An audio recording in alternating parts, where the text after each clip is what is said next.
ಇಲ್ಲಿ ಅನೈತಿಕ ಚಟುವಟಿಕೆಗಳನ್ನ ಇಲಾಖೆ ಅಧಿಕಾರಿಗಳು ಗಮನ ಹರಿಸಿ ಮುಂದಾಗೋ ಅನಾಹುತ ತಡೆಗಟ್ಟಿ ಇದನ್ನು ಇವರ ಉಪಯೋಗಕ್ಕೆ ಬರೋದಿಲ್ಲ ಅಂದರೆ ಅನ್ಯ ಇಲಾಖೆಗಾರು ಕೊಟ್ಟು ಬೇರೆ ಡೆವಲಪ್ ಆಗಲು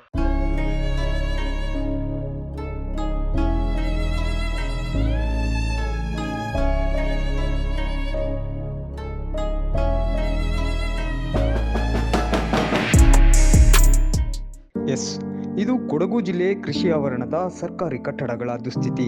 ಜಿಲ್ಲಾ ಕೃಷಿ ತರಬೇತಿ ಕೇಂದ್ರದ ಸಮೀಪ ಹಲವಾರು ಕಟ್ಟಡಗಳು ಪಾಳು ಬಿದ್ದು ಕುಡುಕರ ಅಡ್ಡೆಯಾಗಿ ಮಾರ್ಪಾಡ್ತಾ ಇದೆ.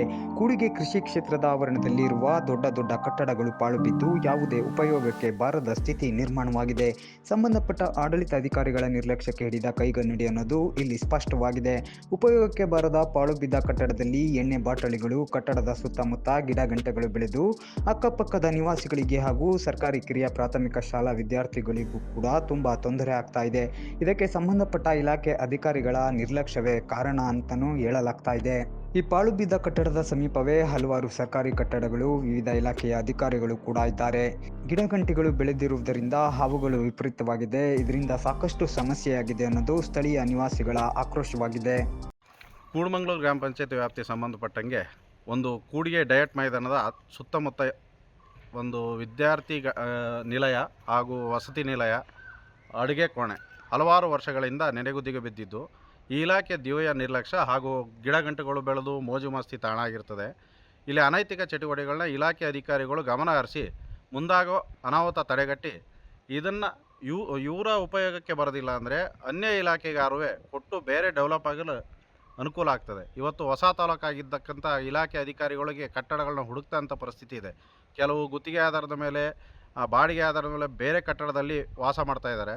ಈ ಇಲಾಖೆಗಳನ್ನೆಲ್ಲವೂ ಇದೇ ಅನುಕೂಲವಾಗಿರ್ತಂಥ ಸರ್ಕಾರಿ ಕಟ್ಟಡಗಳಿಗೆ ವರ್ಗಾಯಿಸಿ ಸರ್ಕಾರಿ ಕಟ್ಟಡಗಳನ್ನ ಹಾಳಾಗದಂಗೆ ಅಭಿವೃದ್ಧಿಪಡಿಸೋದು ಭಾರಿ ಒಳ್ಳೆಯದು ಅಂತ ನನ್ನ ಅಭಿಪ್ರಾಯ.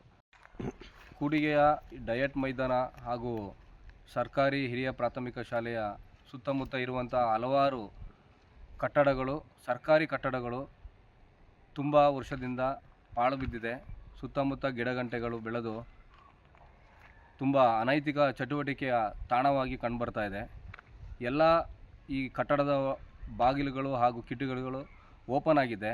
ಇದರೊಳಗೆ ಬಿಯರ್ ಬಾಟಲ್ಗಳಾಗಲಿ, ಬೀಡಿ, ಸಿಗರೇಟು, ಇನ್ನಿತರ ಹಲವಾರು ಗಾಂಜಾದಂತಹ ಹಲವಾರು ಅವಶೇಷಗಳು ಉಳಿದಿದೆ. ಇಲ್ಲಿ ಏನು ನಮ್ಮ ಸರ್ಕಾರಿ ಅಧಿಕಾರಿಗಳು ಇತ್ತ ಗಮನ ಹರಿಸದೆ ಹೋದರೆ ಮುಂದೆ ದೊಡ್ಡ ಅನಾಹುತ ಆಗುವಂಥ ಸಾಧ್ಯತೆ ಇದೆ. ಅನೈತಿಕ ಚಟುವಟಿಕೆಯ ತಾಣ ಆಗಿ ಬೆಳೆಯುವ ಸಾಧ್ಯತೆ ಇದೆ. ದಯವಿಟ್ಟು ಈ ಇಲಾಖೆಗೆ ಸಂಬಂಧಪಟ್ಟ ಅಧಿಕಾರಿಗಳು ಹಾಗೂ ಸ್ಥಳೀಯ ಜನಪ್ರತಿನಿಧಿಗಳು ಹಾಗೂ ಈ ಕ್ಷೇತ್ರದ ಶಾಸಕರು ಇತ್ತ ಗಮನ ಹರಿಸಿ ಈ ಕಟ್ಟಡಗಳನ್ನು ಉಳಿಸಬೇಕು, ಹಾಗೆ ಅಭಿವೃದ್ಧಿಪಡಿಸಬೇಕು ಅಂತ ಈ ಮೂಲಕ ಮನವಿ ಮಾಡಿಕೊಳ್ತೇವೆ.